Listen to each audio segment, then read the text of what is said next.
Woohoo! Welcome back, everybody. This is the AMD Dota 2 Premier League. This is the semi-final. It's going to be between Gameware, who winning their regional qualifier, winning the qualifier for their individual region, are here without having to play a best of one against InsidiousIdol, who just won a best of one to win this position. So what happens for the winner of this game? Well, it's a best of three set. The winner of this is guaranteed to advance, well, I believe, as far as I'm aware, the winner of this is guaranteed, yeah, so the winner of each semifinal is guaranteed to advance to the main event. So I'm Baseskip, and I'm excited to be here bringing you guys this game, and I think that's it as far as introductions go. Anyone who's interested, Gameware is a Vietnamese team, I believe, and InsidiousIdol are Singaporean. I think that's right. Apologies if I've messed that up at all, and I think that's it as far as introductions go. I'm excited to be here bringing you guys this game, and we are going to be getting straight underway. We have a disconnect on the side of Gameware that hopefully they will be back. So Idol going to start us off with a ban on Wisp and Bane, of all things, and looks like maybe just trying to mix things up a bit. Not sure. Maybe they feel that their matchup against Gameware is a little bit weak. Or maybe this is some next level stuff. They could also be quite experienced against Gameware and just have particular heroes that they do not want to play against. And to Epio, who I will give another shout out in chat, I am using VLC as my media player, just with the setup to automatically open and then play on full screen and then close right after the playlist ends. But I didn't want to play the rest of the video because the game was about to start. OBS doesn't have support for directly putting in media files, while XSplit does, so I've had to sort of hack it in a little bit until I can write my own plugin, or, you know, it gets updated into OBS. So anyway, Idol going to start us off with a pickup on Nakes, and Queen of Pain and Shadow Demon going to be the immediate responses from Gameware. Rubik going to be taken by Idol. There's still a Magnus, there's still a Coddle, but InsidiousIdol, they are going hard, and they're going to pick themselves up a lifesteal of Rubik Lina tri-lane right off the start. And this early support pickup style from InsidiousIdol, definitely interesting as far as the draft is concerned, and leaves them open to ban supports that they do not want to play against. So expect to see a ban on, I would expect, Leshrac moving forward. We've got some very rapid back and forth right now. Gameware going to pick themselves up their second solo in the Darkseer. So just looking to form at their tri-lane right now. And whoever's going to be in that tri-lane, they need to withstand the aggression that InsidiousIdol are now threatening with their tri-lane right now. So the problem for Insidious is just going to be getting heroes that can deal with these solos. Queen of Pain and Darkseer, among two of the strongest soloing heroes in the game in their respective lanes. I'm frankly a little bit surprised he's the Lone Druid ban from InsidiousIdol, because he is a very strong solo. Can cope okay against the Darkseer, and synergizes fantastically with Nakes as well. So we're going to have Keeper of Light as the ban from Idol. No big surprises. Again, Gameware are right now scrabbling to try and put together a defensive tri-lane. And Gyrocopter, I'm not so sure about the ban, because if it were Gyrocopter, Gameware would be looking to go a little bit more aggressive, maybe trading. But instead, I think that the game plan is to try and take this defensively. InsidiousIdol have a very strong tri-lane with high-range supports, a frontline hero as their farmer who doesn't really need the supports to be sitting there babysitting him. And overall, it's a really strong tri-lane. They don't need Rubik as setup. Lifestealer can be enough setup for Lina. And I think Gameware, we're going to have to look at something like an Anti-Mage or a Morphling or a Faceless Void or a Juggernaut or someone with an escape just to be able to get out of the lane. 10 seconds. If they want to try and take this back aggressively, Gameware could look towards perhaps a Juggernaut and a Leshrac.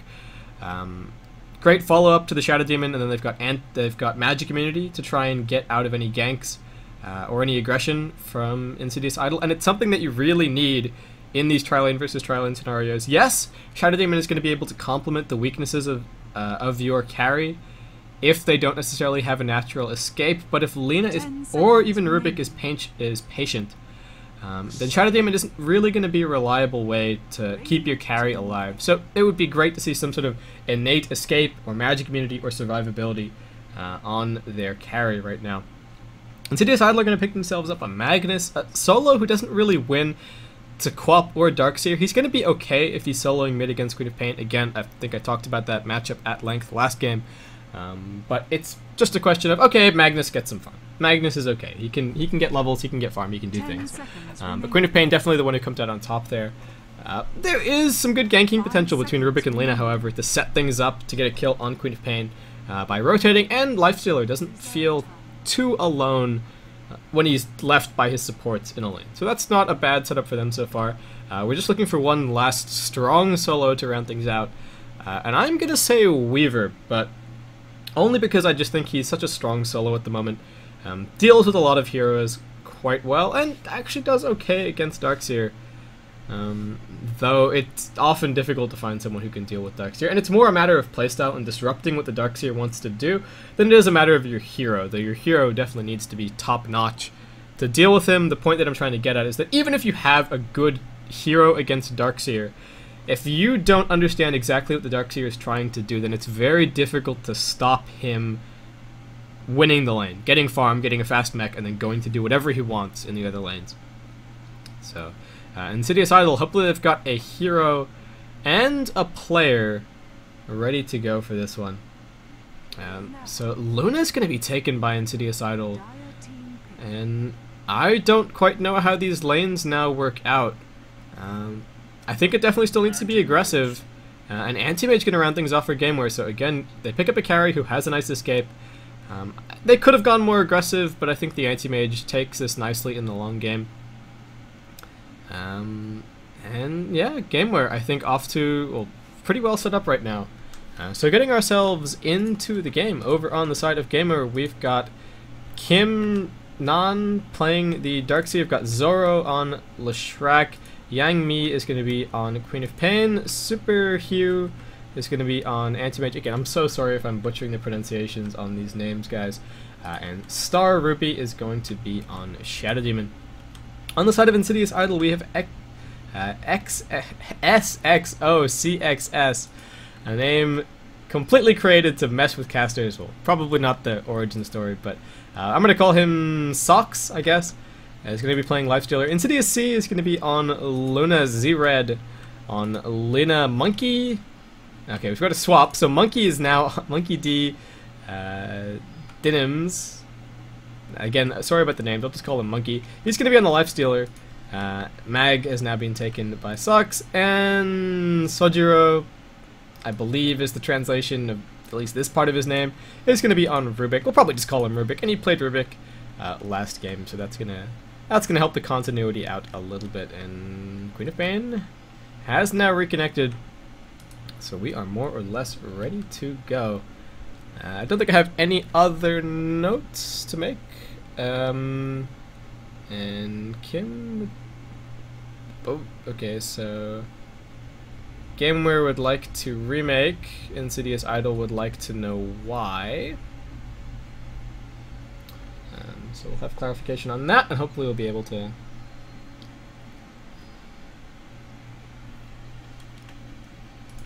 And...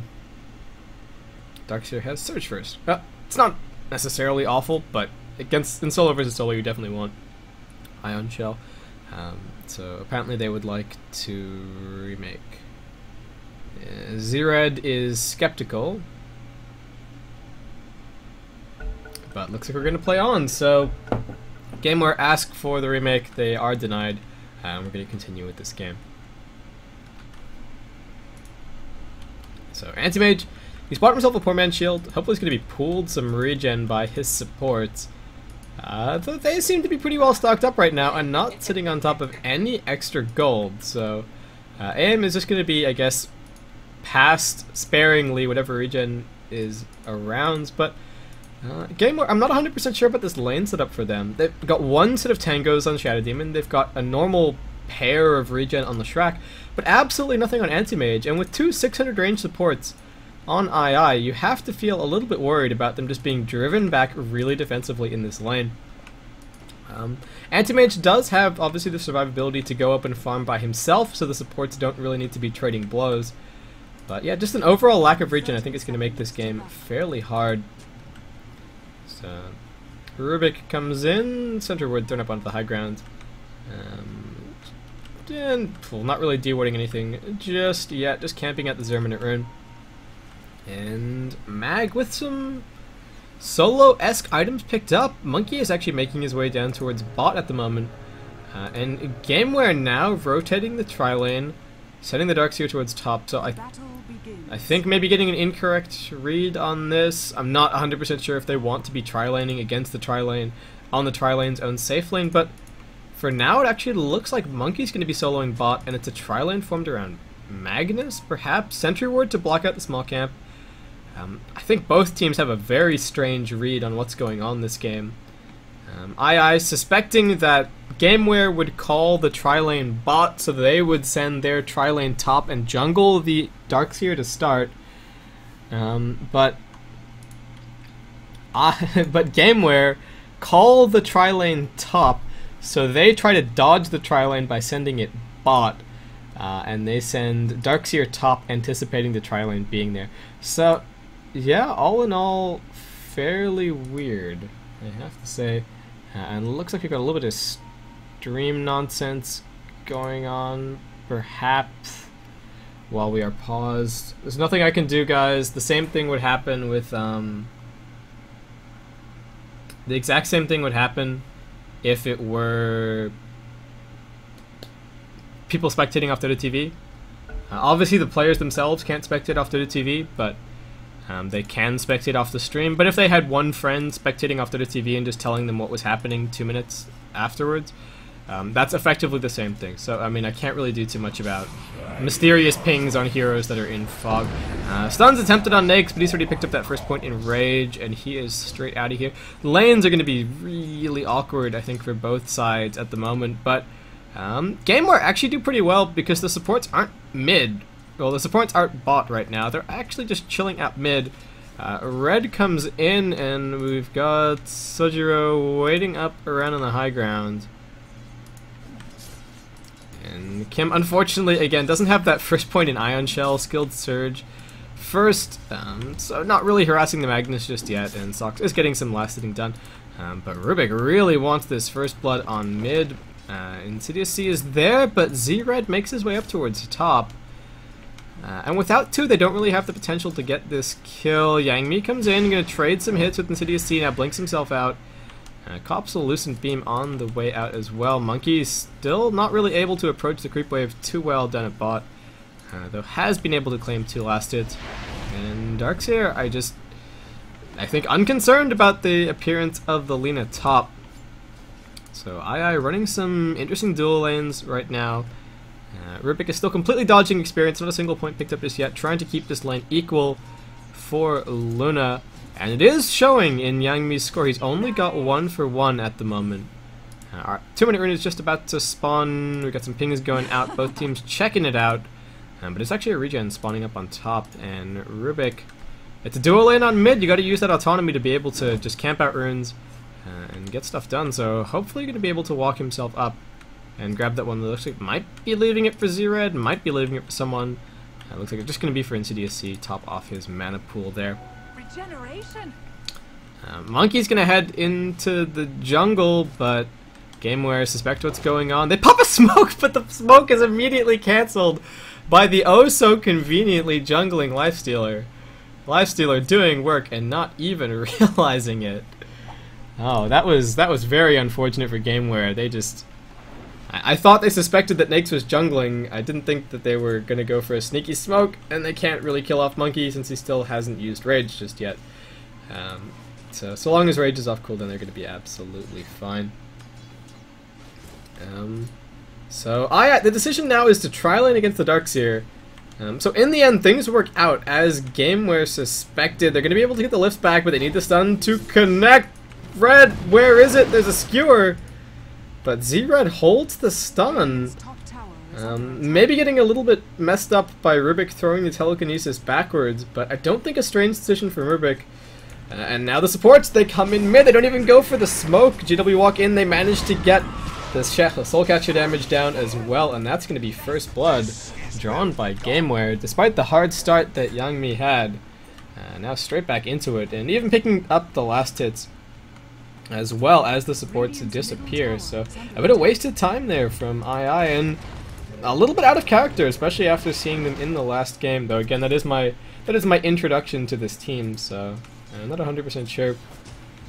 Again, all signs for II point to them suspecting that the tri-lane was going to be top.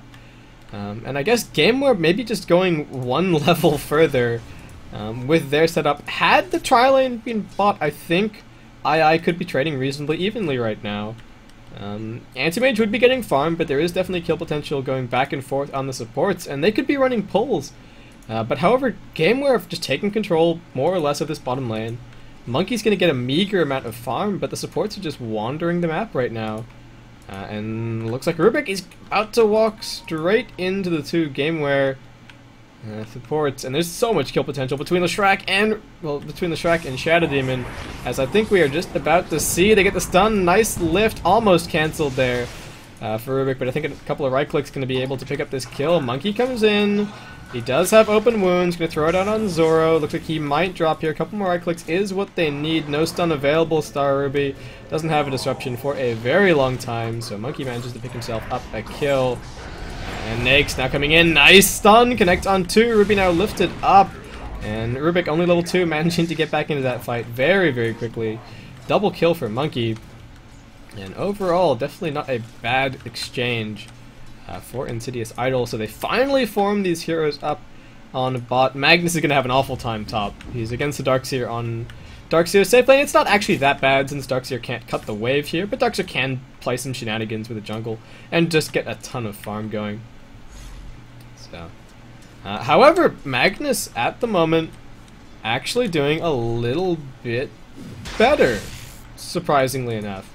And I guess that first point in Surge maybe hurting Kim a little bit more than some would realize. In Gameware, they smoke. They're coming in for mid. Insidious is actually just stacking the small camp to secure himself a little bit of later farm. Oh, but now he's walking in. Boots are dropped off. Star Ruby gets revealed. They get the stun. They'll get the nuke out. But Yami doesn't quite blink himself onto the high ground. And that's going to be it there. I'm getting a little bit of frame tearing and whatnot. It's just Dota 2 and my 7970 don't play it too nicely, so hopefully that's not too evident. It's what I play with most of the time, so I'm sorry about that. If I ever get big enough that becomes an annoyance for a large enough number of viewers, I will switch out to an NVIDIA card. But yeah, he's got the Sonic Wave ready to go. Insidious not quite up to the Eclipse just yet, so no punish on the aggressive blink available. Super has his Ring of Health picked up, and still leading in terms of farm for the moment, but still just a very generally farmy game. All three primary farmers getting quite a bit done. A couple of ganks going here and there, but supports, I guess, not really farming too much themselves. Gameware choosing to run a couple of pulls, so taking control of their own safe lane. Oh, and Sox walks in. He does have reverse polarity, he does have a skewer, and he doesn't have the soul catcher on him, which is very fortunate. He's going to skewer the illusions across, and now Gameware choosing to rotate away from the tri-lane. So continuing to enforce this matchup that they want, but II going to take this as an opportunity to claim this tier 1 tower at bot. Fortification will pop, but everybody's just a little bit too far away to try and make anything happen. And I mean, Quap does have a TP. That's an illusion from Luna that just took the full brunt of Yangmi's auto attacks, and now Insidious comes in. Still a ton of regen left for him. Oh right, I'm still online. I'm sorry about this, guys. That shouldn't be happening. There we go. I'm really sorry about that. Oh, you guys don't even get it. It doesn't render in.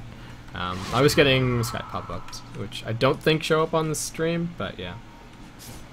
Anyway, I'll apologize for that. So we're 8 minutes in. I think our 8-minute rune just spawned. That's going to be a haste for Insidious and a hasted Luna, who is almost level 7. That Eclipse is going to be able to maybe pick up a kill on a wandering support. Kim's going to make his way down towards bot as the push comes in from II. First blood in terms of towers claimed by them at bottom lane. In terms of who the stallier game favors, it's difficult to say. I think sort of threw a bit of a spanner in the works when they picked up Luna as their mid. It means that they have a lot of carry power between Luna, between Empower, and with their Nakes. They've got a lot going for them, though Gameware no slackers when it comes to the late game either. And a farmed anti-mage, definitely able to get quite out of hand, but Super not that close at the moment, and still only just sitting on that ring of health. So gonna try and get his farm on as best he can. I mean, doing quite well, about 5 CS a minute. They're going to try and go for Sox. He's going to throw out a reverse polarity on 2, going to try and skewer himself away. I suspect Tupa's still alive. Going to throw out the Mana Void. He will survive, but now the lift. Rubik, can you finish this one? Yes, he can, and in comes Monkey. It's 1 for 1. The reverse polarity nicely timed. Bought enough time for TPs to come in. Zoro, going to try and make space, will go down. Star Ruby survives, but the hasted Insidious C. This is what we were talking about. In he comes. It's an Eclipse, but there is a creep wave as well. Monkey wants to fight. However, Insidious C wants out. The Infest going to keep Monkey healthy. There's the lift and the Lucent Beam going to finish things off. Double kill for Monkey. And what an overall trade for II. Everybody appears top in the blink of an eye. And Sock's going to have a little bit of victory farm for himself at bot. So II straight onto the tower. It's going to be another tier 1 taken by them. If there's a gold lead, it's definitely in favor of II, about 1.5k, and about a 2k experience swing in their favor as well. And Kim actually in trouble. No, Skewer already used. Should be absolutely fine. Surge just about to cool off. There's one more shockwave, but I don't think he's going to die. Unless we get the biggest snipe ever from Mag. No, not quite. So, going to be fine to escape. Mag's still a very long way away from Blink. But with a death, none too surprising, and he was landing against the Darkseer. What can you expect out of him? So nicely played so far from Sox. Yang Mi has his treads picked up at a very critical point in the game. Going to be trying to snowball as best he possibly can from this point forward. And I say critical just because he's got his treads, he's got his bottle, and he's got level 8. So he's got a second point up in Blink. That little bit of extra mobility does help out a lot, and he's pretty, he's got more or less maxed out his damage arsenal for the moment as well. II supports it on mid. Insidious C still has this Eclipse. It's dangerous times. Star Ruby still just hanging up on the high ground. Zoro in the background as well. The Monkey is going ballistic on Super right now at top, and just every single time he comes with the creep wave says, no, you cannot have it. And I love the decision from II. Sensing that their carry is a little bit stronger at the moment. The carry versus carry favors Monkey, so they're getting more farm out of this lane. On mid, I mean, they're investing quite a bit just to secure farm on Insidious C, and Sox is happily farming away at bot. So, while there is a discrepancy at the moment, it is going to be pushing out a little bit farther as we move forward, and Luna Illusion's going to be chipping away at Star Ruby a little bit there. This is the big disadvantage of having an anti-mage, and Darkseer, again, I guess I was talking earlier on in the game as if Darkseer was going to have a great early game because potentially he wasn't going to be against a strong solo laner, and he was going to get a really fast mech and he was going to be fine. But not having the potential to cut the wave did sort of really seem to hurt him up at top. And Magnus managed to stay fairly even. Kim slowed down a bit, and that means that Gameware are effectively using 3 to defend against 4 or 5 right now. All of II's heroes are more or less online right now. Insidious C doesn't really need items to contribute too much at this early stage of the game. Even just his presence in a fight makes the supports into right-clicking machines. Almost 100 damage a hit on Z-Red right now.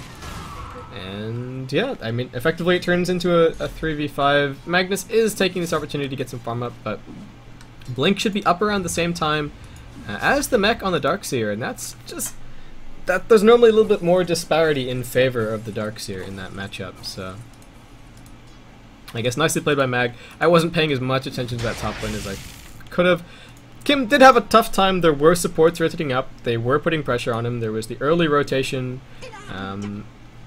from just Lena, and then there was from Z-Red, and there was also a rotation where they brought 3, but Z-Red held the stun. They didn't quite get the kill. Yang Mi, they get the drag back. The Laguna Blade gonna finish him off. No follow-up stun from Z-Red, but they get the kill all the same. And Insidious C popping off the Eclipse.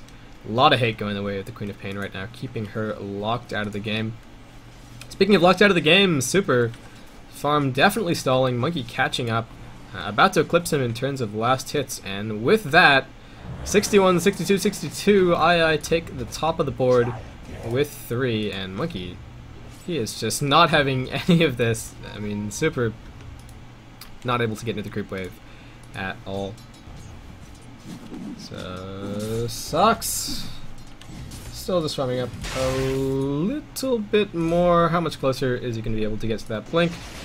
He's only got another 150 gold to go, and Super maybe in trouble on top. There's a lot of lockdown, and in comes the Rubik. There's the follow-up stun. Can they finish the job? Yes, they can. And in comes TP support from Kinan. They get the disruption out, but Z-Red, there's no follow-up stun. Yami comes in, Sonic Wave thrown, gonna pop, and Rubik still just hanging on to that blink as his way out. So playing pretty aggressively, and now Insidious C doesn't have the Eclipse, but he's invisible all the same. They're gonna go for Zoro is the call. There's the blink, there's the lift, there's a lift back. Monkey, open wounds, ready to go, but they just want this kill without having to use it. Star Ruby throwing at the urn, but not really gonna get anything out of it, and Sox comes in with a blink dagger, but not going to be able to flex that just yet, but it might be a solo RP on mid to pick up this kill. There's a blinking Rubik as well. Is there not? There is. He gets some mana up. Yeah, I mean, if he shows his face in the slightest, I think he is dead, and Negs is going to come in from the side. There's the solo RP. There's the stun. Rubik, where are you? There's the blink. There's the lift. There's the follow-up. The Lucid Beam, the open wounds, everything, and the kitchen sink. Thrown at Yangmei to bring him down and add another death to his tally of 3. Cheers, Epio. I will see you around. Shoutouts to this guy. He's been around my stream for a very long time, and I guess one of my most dedicated viewers. So big thanks to him. He's heading out right now. But anyway, we are gonna continue keeping our eyes honed on this game. So Monkey's gonna make his way down towards bot. We're gonna double damage up on Sucks. A lot of nice aggressive warding going on from II, keeping tabs on the jungle. Again, we really saw this in their last game. Knowing when they're ahead and knowing how to capitalize on it, we get a skewer across on Zoro. He is already gone. No hope there. I mean, GW heroes nearby, but just no chance to react. Star Ruby gonna spot out Z-Red. Lacuna Blade thrown out, but not gonna be enough to find a kill. And Rubik actually manages to grab onto Mana Void. I think there's a bit of a debate as to whether or not that's actually better than grabbing Blink, but I guess a cutesy steal all the same, and definitely some damage potential heading towards the Queen of Pain. We're sitting at a 6 kill lead for InsidiousIdol with a 6k gold and experience lead as well, both of them tracking extremely closely right now. Insidious C is farming away at top, BKB almost completed for him, and Kim almost has that mech finished up, but not quite just yet. They get the lift off, but now Mag in a bit of trouble. Skewer already used. He's going to go down. Sonic Wave thrown out there, but Monkey, he wants some of this action. Going after Starber Ruby. Nice surge away. Kim joins the fight, pops the buckler. Buckle up, everybody, but looks like the fight isn't going to be going anywhere right now. Oh, it's idiocy! He's got an Eclipse. Needs to maintain vision. Where's the lift? Doesn't even need to use it. Stolen Split Earth from Rubik. Comes in, and down goes Kim. Did he manage to buy his mech? Oh, I don't think he did. That's very unfortunate for him. And we're getting later and later in the game, and still no mech making an appearance on the Darkseer. Super farming away at bot. Still 2 components away from finishing up that Battle Fury. It's going to be a very long time until he has the anti-mage farm that we do normally expect to see, and there's just, I mean, there's towers up, there's towers that he might be able to take later on in the game, but for now, II are just relentless in their aggression. More warding going on, more vision. They want to know where Gameware are at all.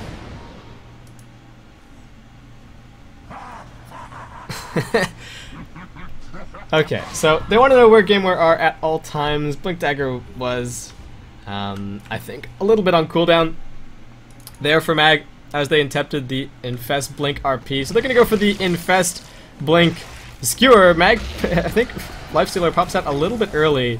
Now the surge away from Darkseer. And the Skewer actually separating Nakes from his meal a little bit there. So Gameware, can they get the punish off? They know that RP is on cooldown. Nice stun thrown out. Star Ruby was looking for the purge. But Z-Red judging those ranges perfectly. They still want vision. They're still chasing. Yami jumps in. Stun. Not going to connect to anything. There's the demonic purge. There's the follow-up stun. Monkey wants to fight. And Super here as well. Can Rubik make his way out? He's just running straight through the middle of everybody right now. Buyback from Lena. And Sox, they want Star Ruby. Can they bring him down? Stun not connecting on anything. Fade Bolt KS there from Rubik, turns around, throws out the nearly instant stun, the follow-up stun, the Laguna Blade! Rubik, you just needed to right-click, but actually turns around to tango up the tree, so it looks like Queen of Pain going to be able to get herself out of there.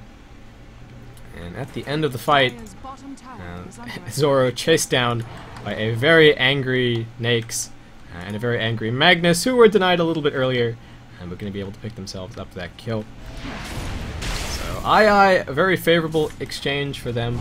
But one more time, they're not up by 7, they're up by over 7.5k gold and over 7.5k experience. And I showed those graphs in the wrong order, but they're tracking pretty closely to one another, and that's going to be another tower picked up by them as well. Anti-Mage dragged into that fight, well, choosing to participate in that fight up at top. Still quite a ways away from having that Battle Fury, but getting closer by the minute. So still opportunities there. Monkey's going to pop out. He wants blood. A nice defensive disruption goes out from Star Ruby. No Demonic Purge available right now. And in comes Z-Red right on point with these stuns, but no Laguna Blade. Yang Mi comes in. Sonic Wave, I think completely missed there. Or it was altogether survived. Zoro's going to throw out a stun, but the Raged Monkey is having none of it. So that's 3 dead on Gameware. And another very nice team fight for InsidiousIdol. Anti-Mage doing what he was born to do. He's split pushing on a bot, but he's gonna get wrecked by the mag. And Rubik is blinking. He's got Fable. He got Surge as well. This is the fastest Rubik alive. But not gonna be able to pick himself up that kill.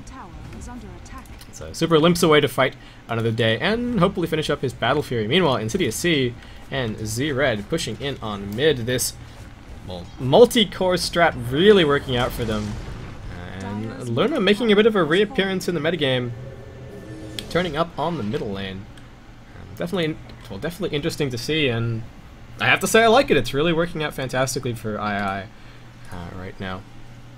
We've got an armlet picked up on Monkey. I haven't brought up the overall item panel in a little bit, but we've got Blink Daggers up on both Rubik and Magnus. We've got a ton of gold up on Monkey and a bunch of items with his armlet finished. Looks like we're going to have maybe a fight break out. Zoro's actually just doing a bit of warding, walking straight past Monkey, who is going to pop everything. Gets Demonic Purge. Sox comes in. No reverse, but gets a nice skewer. Connects on a couple. Kim's going to throw down the wall. Rubik in trouble. He will drop. Nice stun. Sox, he's going to drop. Maybe a bit of an over-aggressive engagement here. Is there a surge? Not just yet. Star Ruby, now with the turnaround. Monkey in trouble. Does have an infest, but no viable targets. And a 3-kill exchange, 3-0 exchange going back in favor of Gameware there. Insidious C was pushing top the entire time, so part of the reason that fight didn't quite go to their favor. And we're going to bring up the item panel again just to make sure that Gameware are all packing TPs at the moment. Everybody's got one in their lunchbox, and Insidious C going to run himself away on top. And should be absolutely fine. We're going to buy back from Monkey. He wants to defend this bottom tower. They're forcing Gameware away, and everybody's going to scatter. They need to make sure that they can get out. Star Ruby, sneaky TP, Zoro. Not enough mana to sneaky TP, but he's actually just juked! Somehow! Z-Red goes down. Zoro goes up. Zoro awkwardly waits for 3 seconds to have enough mana to TP out, and does manage to successfully escape, so well done to Lashrak. So Super finally with that Battle Fury finished. They've got a little bit more control over their jungle. At the moment, though, we're in a very similar situation to what we had last game. They've taken every tower. They've not lost a single tower. There's Roshan on the mind, but right now, just looking for a couple more kills. And Insidious C looking to rock this still 9-second BKB as they start heading up towards the high ground. Zoro, just a little bit of defensive warding. They really need to keep the jungle safe for Anti-Mage. If they're going to farm their way back into this game, they need control of their jungle. And hopefully if they can reestablish control of their Ancients, that would be dandy, but I don't know if it's necessarily going to happen. And Gameware ready to defend, actually giving the farming space to Kim as opposed to giving it to Anti-Mage. The Super is now making a bit of an expedition out right now and feeling quite safe underneath, well, what were his wards. They're just about to fade. And II straight up onto the high ground. Oh, reverse blind thrown on 2, and fast pops out. Star Ruby and Yang Mi in trouble. Down goes 2. Double kill picked up. Insidious C comes in. Eclipse really being soaked by those creeps. Zoro now dropping low. Steal thrown out by Rubik. What did he get his hands on? He's got a Surge. but InsidiousIdol straight onto this. And Mag, he's all the way back behind the Ancient. He's tanking up 3 towers. He's going to go down. Sox a little bit over-aggressive, a bit too far on the dive, but Tier 3 still under siege, and Gameware not ready to take this fight just yet without the Queen of Pain. This should be at least 1 Rax. And Super, just considering his options right now, there aren't that many. So, I take 1. Monkey needs to be careful. Once he toggles this omelet off, he's going to be pretty much dead with no infest ready to go. So he's going to back himself out. And despite that buyback, still 3.8k gold up in the bank. Net worth looking extremely dominant for the moment. Magnus making his way towards a refresher orb, and Gameware just not able to mount that defense at bot. Speaking of mounting defense, Super's in trouble. He gets Laguna Blade, but he should be able to blink himself out. Yang Mi comes in. What's he got? Still Sonic Wave. Stun. Nice attempt from Zora. Not going to be able to find it. Vacuum back. Monkey turns himself around. Did he manage to get the infest? He did. The stun from Z-Red brings the creep a little bit low, but I think this might be Nakes' avenue of escape. Z-Red, however, maybe not quite so lucky. There's no Stolen Surge or anything like that. The skewer across Sox. However, no reverse polarity for the moment. Nakes has popped out. Monkey, he still wants this. He's still got 15 stick charges. He's got to pop them. He's going to get stunned up. However, will he be able to survive? No armlet toggle. Not going to be able to keep himself up. And I think the balls to the wall aggression has to stop sometime. And I think that's going to be it. No! They still go back and they get the stun up on Kim. Will he drop? Nice two-man nuke. As well, Star Ruby getting the setup off to the side. And Rubik wants kills. Stun, not quite. Almost a potential 2-man stun there. And the Z-Red now attempting the escape of a lifetime. Gonna stun. He's going to TP. Is there gonna be enough damage? No, there is not. Nicely played. Reverse polarity thrown by Sock. What is the game plan here? Doesn't manage to connect the shockwave. Now going for Star Ruby. The creeps are actually hemming off Socks. He can't right click and he can't finish it off. That was a very sad Magnus, but and this is the tale of the very sad Magnus. But overall a very forced engagement at bot, and not a whole lot of profitable kills coming out of that one. But game, we're going to be happy to take what they can get, and actually starting to turn this little bit of a, well, turn this never-ending climb of experience and gold into a bit of a plateau and a little bit of a mountain as far as experience is concerned. So not looking awful for them right now. They've still got Anti-Mage, they've still got Anti-Fun, they've still got tools, and they've still got a Darkseer who you can never count out of these late game situations, especially when you're going to have quite a few auras up on II, and just some overall solid right clickers. A well-placed wall is definitely a potential teamfight winner in these situations, but Rubik with this blink is just looking to go whenever he wants, and that might be a wall turned back in II's favor. And Sox still just farming on mid. Star Ruby gets a bit of spamming done, but Gameware, tier 3 already very low. This is going to be quite difficult to defend. Monkey up onto the high ground, throwing out some nukes. Fortification pops. Illusion here as well. Gameware, they're still just stalling, but they can't stall forever. They're starting to lose buildings, and the buildings do really matter. Anti-Mage just trying to get a little bit more farm on mid, pushing out, but Luna, being the pest that she is, bouncing those glaives every which way. Monkey's going to get disrupted, but doesn't really care too much just yet. Kim comes in, he gets the vacuum, he gets the wall, he wants to go. Rubik gets a steal on vacuum. This could be disastrous. They've got 2 blinks, just waiting on that first blink. Well, there's the blink, there's the reverse. They're going to be able to kill off Kim, and there's the skewer down into the low ground. Fade Bolt, pew pew pew. Well, not quite getting that kill, but very stylish from Rubik. That's going to be a Rax picked up as well. Gameware lose 3, and just not a great team fight for them. GG's going to be called. But that is a GG go next. Again, this is a best of 3 set, though. I think we're going to have a bit of a break before the next game. So, thanks everyone for tuning in. I've been Basekip. This is the AMD Dota 2 Premier League. This is the regional qualifier stage. So we had all the regionals, which was teams in a region playing against teams in the region, and then 2 advanced from each region. And here we are in the regional qualifiers, where all of those top 2 teams from each region in SEA are facing off to try and make it to the main event to play off against the invited teams. So the winner of each semifinal will advance. So there will be 2 advancing from Group A today, and there's another semifinal happening at the moment. There's a couple of streams showing that, but I think the main one is the Beyond the Summit 2 stream. So thanks everyone for tuning in. Again, I've been Basekip. I think I just give a pretty good wrap of what the tournament was. This was InsidiousIdol against Gameware, and Gameware, despite coming out on top within their respective region, hence being seeded slightly higher in this next round, gonna lose the first game. And Idol definitely in with a chance to advance. And Gameware, I think it is definitely a fresh BO3, so they have to win 2 back-to-back at this point to be able to advance. So thanks everyone. If you guys have any feedback for me as far as my casting is concerned, I would love to hear it. Send me just leave a message in stream chat, or send me an email at basecapdota@gmail.com. I'm always looking for constructive feedback. If you guys want to support me, Twitter, Facebook, YouTube, it's all Basecap. You'll probably be able to find me. And I'd love to have you along for the ride, and we've got more Dota action coming up very soon, so hopefully see you for that.